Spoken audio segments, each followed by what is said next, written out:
प्रणाम मुखिया जी, कैसे हैं आप? हाँ, मैं ठीक हूँ बेटा। वैसे आज ठंड बहुत ज्यादा है। बिल्कुल, इसीलिए तो इस ठंड का मजा लेने के लिए मैं कुछ समझा नहीं। कुछ नहीं, बस आपकी बेटी को लेकर पहाड़ी पे मैं जाने की सोच रहा हूँ। ये कैसा मजाक है? मजाक? मौसम अच्छा है, खेलने की सोच रहा हूँ। बचपन की बात कुछ और थी, अब वो बड़ी हो गई है। मल्ली, चलोगी क्या? बस ऐसे ही घूम के आते हैं थोड़ा।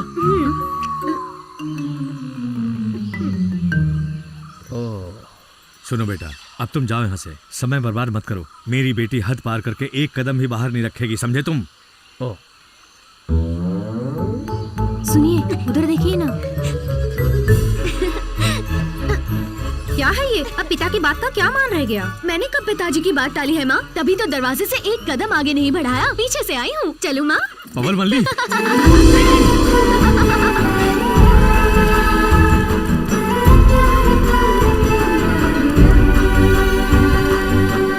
आपने कैसे पहचाना कि मैं ही पवन मल्ली हूँ? तुम्हारी आंखों से।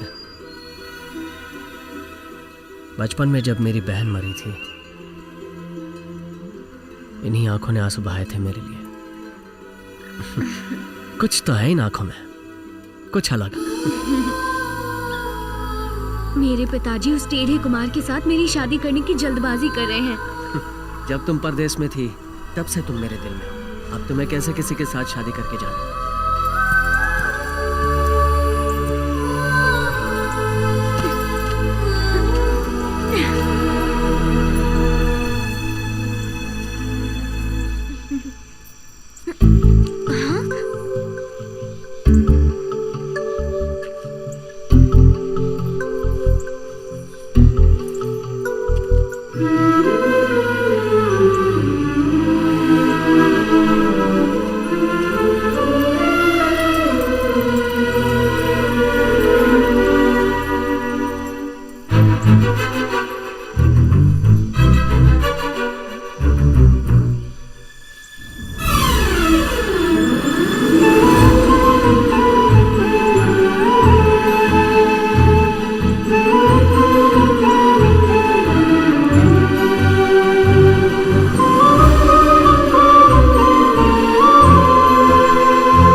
तारक मंगल से मेरी शादी पक्की हो गई है।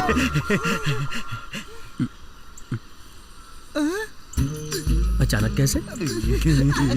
दूल्हे बनने वाले हो, पूरा चेहरा खिल गया है। और एक बात का ख्याल रखना पड़ेगा, तुम्हें मेरी शादी सामने खड़े रह के करवानी पड़ेगी। धूमधाम से करेंगे। और मेरी सुहागरात? अरे वो सब मेरे सामने मत करना, बेकार। अरे जल्दीबाजी मत करो यार। वो क्या है कि तुम अभी जवान हो, अपने होने वाली बीवी को किस तरह खुश रखोगे, ऐसे विचार तो तुम्हारे दिमाग में उछल कूद करते ही रहते होंगे ना। उनमें से 3 बातें इस भाई को भी बता दोगे तो सीधा तारक के पास जाऊंगा, अपना काम बना लूंगा मजे से। नहीं बताओगे तो एक सीधी बात पूछूं क्या तुमसे? हाँ पूछो। सुहाग रात में खासकर दूध और फल की जरूरत पड़ती है ना?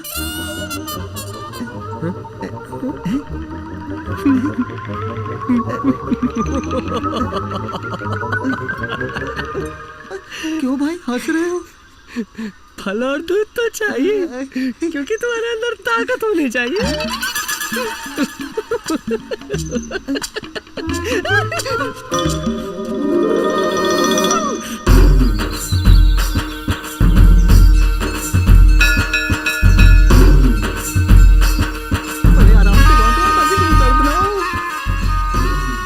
मैंने तारक मंगल को अपना बना ही लिया।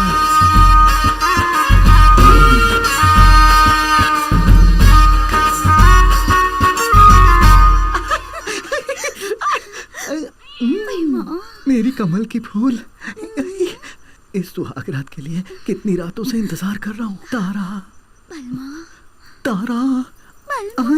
बहना, तुम्हारी सुहाग रात में मैं टपक पड़ा हूँ, कैसा लगा? तू तो बहुत ही बेशर्म है। तुझे कितनी बार कहा इसे बहना नहीं बुलाना। अगर इसके नजदीक भी दिखाई दिया तो तेरे टुकड़े टुकड़े कर दूंगा। चल निकल यहाँ से। अबे चल, अरे चल ना। मेरे 3 बच्चे होने तक अपना ये मुंह मत दिखाना तू मुझे। तो चौथे के बाद आ जाऊं क्या? चल चल। हर बात पे गुस्सा क्यों? दामाद जी क्या हुआ? क्या हुआ? ये सुहागरात वाले कमरे में घुसा है। एक छोटा बच्चा अगर पढ़ाई वाले कमरे में घुस गया और वहाँ कुछ उल्टा सीधा देख के डर गया तो उसके माँ बाप को क्या जवाब दूंगा? बहना, मैं चलूं बहना? वापस बताना। ससुर जी, हाँ दामाद जी। आप सासू माँ को लेकर उस तरफ जाइए। मैं आपकी बेटी तारक मंगल के साथ क्या हो गया जी?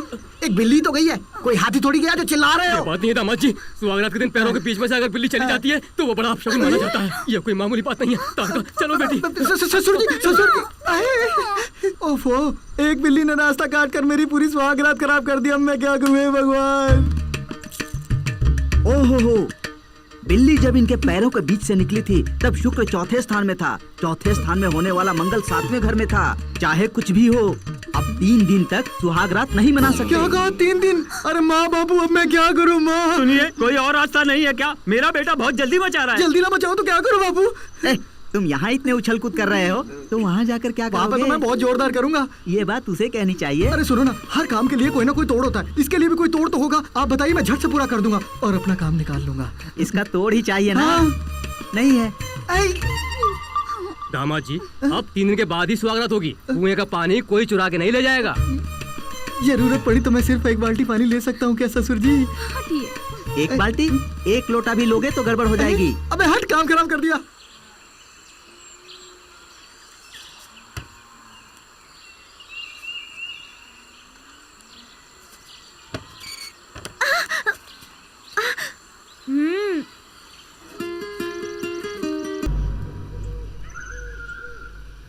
पिताजी मरने से पहले कोई बात बताने वाले थे। वो कौन सी बात है? क्या किसी को पता है? हमें नहीं पता मगधीरा। सरकार के मरने के बाद अब तुम ही हमें रास्ता दिखा सकते हो। पता नहीं पवल मल्ली को क्यों उठा कर ले गए हैं। गुलामी की जिंदगी जी रहे हम लोगों को और मेरी बेटी को अब तुम ही बचा सकते हो मगधीरा। पहले से ही तुम्हारे पिता भेष बदलने में बहुत माहिर थे। तुम भी अपने पिता की तरह वेताल का भेष बदलकर वेताल किले में जाकर जीत हासिल कर सकते हो बेटा। सुनो मगधीरा, आज से तुम ही हमारी सरकार हो। ये काम तुम ही कर सकते हो। अपने आप पे भरोसा है मुझे, लेकिन हम आम इंसान की शक्तियां सीमित हैं। हम उनसे कैसे जीत पाएंगे? उसके लिए मेरे पास एक रास्ता है।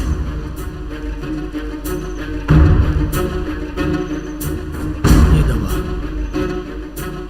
ये कोई साधारण दवा नहीं है। जहां आज तक मनुष्य के कदम नहीं पड़े, वैसे अद्भुत गुफा से निकाले गए जड़ी बूटी का रस है इसमें, और इसको पीने से रक्त की गति बहुत तेज हो जाती है, पूरा बदन फुर्तीला हो जाता है और एक अजब शक्ति का संचार होता है। और इससे जो शक्ति मिलेगी वो शक्ति उन बेतालों की शक्ति के बराबर होगी और हम भी उनकी तरह हवा में ऊपर उड़ सकेंगे और पूरी शक्ति से लड़ सकेंगे। परंतु एक छोटी सी समस्या है। अभी मैंने जो ये दवा बनाई है, इससे कोई 8 निमिष तक ही बेताल बनकर रह सकता है और अवधि समाप्त होते ही वो साधारण मनुष्य बन जाता है। इसे पीकर देखो।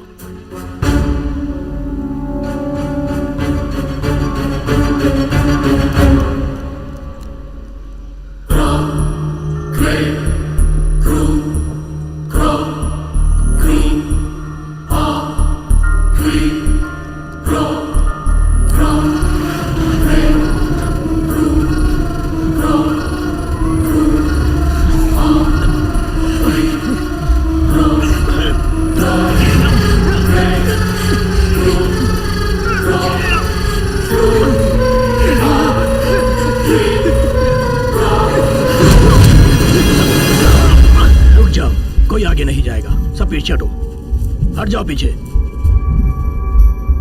अब तुम मगधीरा नहीं हो। अपने आप को बेताल समझकर उड़ने की कोशिश करो।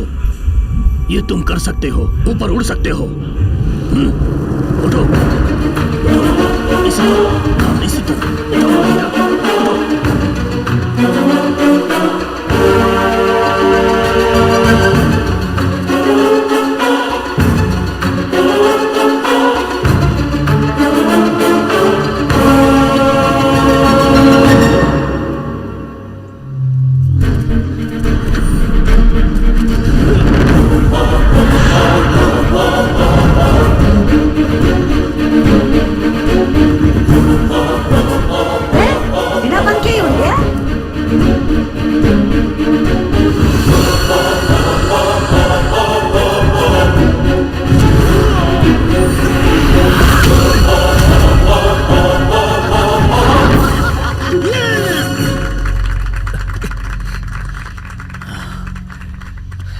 दुनिया में नामुमकिन अगर कुछ है तो वो है कोशिश ना करके देखना।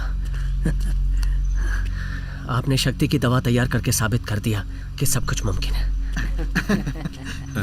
मगधीरा, वेताल किले में घुसना कोई आसान काम नहीं है। उससे पहले तुम्हें मत्स्यकूटर नाम के एक बुजुर्ग से मिलना होगा। सिर्फ वही वेताल किले के बारे में सारा रहस्य बता सकता है। कहते हैं वो 180 साल का है। 180 साल? एक और बात, उत्तर में कांगनी नाम का एक और वेताल देश है। वहीं से 5 साल में एक बार वैद्य लोग दवा बनाकर किले में ले जाते हैं। वेतालों को बार बार खून की बीमारी होती है, जिसके लिए वही दवा काम आती है। इसका क्या कारण है कोई नहीं जानता, लेकिन इस बार 8 साल से वहां कोई नहीं गया। इसलिए तुम लोग एक काम कर सकते हो, कांगनी देश से दवा लेकर आए हो ये कहकर वेताल किले में आसानी से घुस सकते तुम हो। अपनी मदद के लिए किसी को भी साथ ले जा सकते हो। दोरंगी और सामा मेरे साथ चलेंगे। हाँ, क्यों नहीं? इसने तो कहा था मुझे प्यार करना सिखाएगा, लेकिन लगता है अब कल होने वाली मेरी सुहागरात को भी नहीं होने देगा। ठीक है, सब लोग जल्दी जाके सो जाओ, सुबह जल्दी जा उठना है। अब मैं उठूं या ना उठूं क्या फर्क पड़ता है, सुहागरात तो नहीं होगी पता ना। नहीं क्या होने वाला है।